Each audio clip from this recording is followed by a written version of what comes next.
আজ এক নতুন রেসিপি নিয়ে আপনাদের সামনে হাজির হয়েছি। আজকের রেসিপি সর্ষে ডাঁটা। সঙ্গে থাকুন, দেখতে থাকুন। ডাঁটাটা কেটে ধুয়ে নিয়েছি।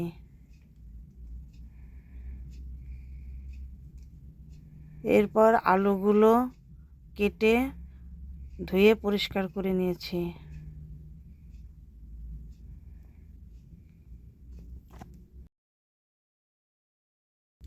এখন তেল দিয়ে নিচ্ছি। তেল দিয়ে নিয়েছি, তেলের মধ্যে আলু ভেজে নেব। লাল লাল করে আলুগুলোকে ভেজে নেব। ভাজা হয়ে গেছে, তুলে নিচ্ছি।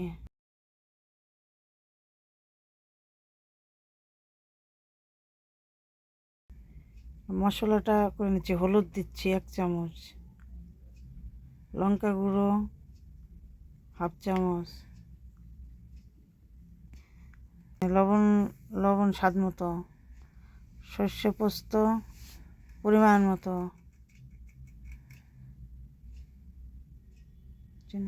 চিনি স্বাদ মতো, পরিমাণ মতো জল দিয়ে নিচ্ছি। এখন চামচ দিয়ে নেড়ে পেস্টটাকে গলিয়ে নেব।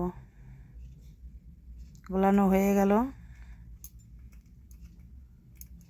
এখন আমি 5 মিনিট রেখে দেব।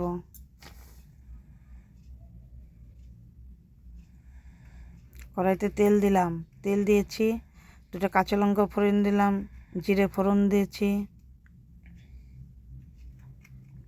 তারপরে এখন মশলা পেস্টটা ছেড়ে দিয়েছি। তখন ভালো করে নাড়াচাড়া করে কষিয়ে নেব। ভালো করে নাড়াচাড়া করে কষিয়ে নেব।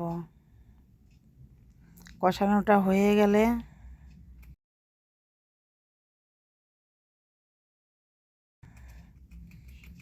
সজনে ডাঁটাগুলো ছেড়ে দেব।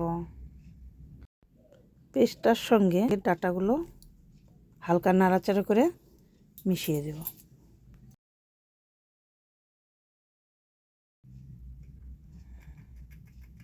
নাড়াচাড়া করে ভালো করে কষিয়ে নেব। আর কিছুক্ষণ বাদে আলুগুলো আমি ছেড়ে দিচ্ছি। আলুগুলো ছেড়ে দিচ্ছি। ভালো করে কষিয়ে নেব। আলুর সাথে ডাঁটার সঙ্গে একত্র করে দুটোকে ভালো করে নাড়াচাড়া কষিয়ে নেব। এই আমাদের কষিয়ে নেওয়া হয়ে গেল। এখন আমি পরিমাণ মতো জল দিয়ে নেব। এখন আমি ডাঁটা আর আলু সেদ্ধ করার জন্য 10 মিনিট এখন আলুটাকে ফুটতে দেব।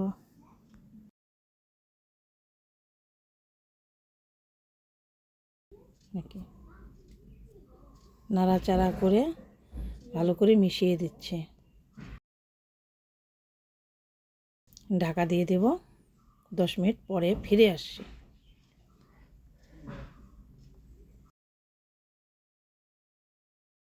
প্রায় হয়ে আসছে। আর একটু ভালো করে নাড়াচাড়া করে এখন আমি ঢেলে দেব।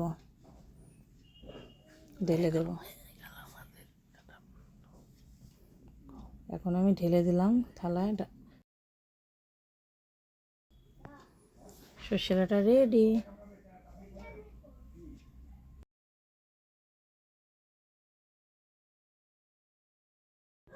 এখন আমি একটু সর্ষের তেল ছড়িয়ে দিচ্ছি।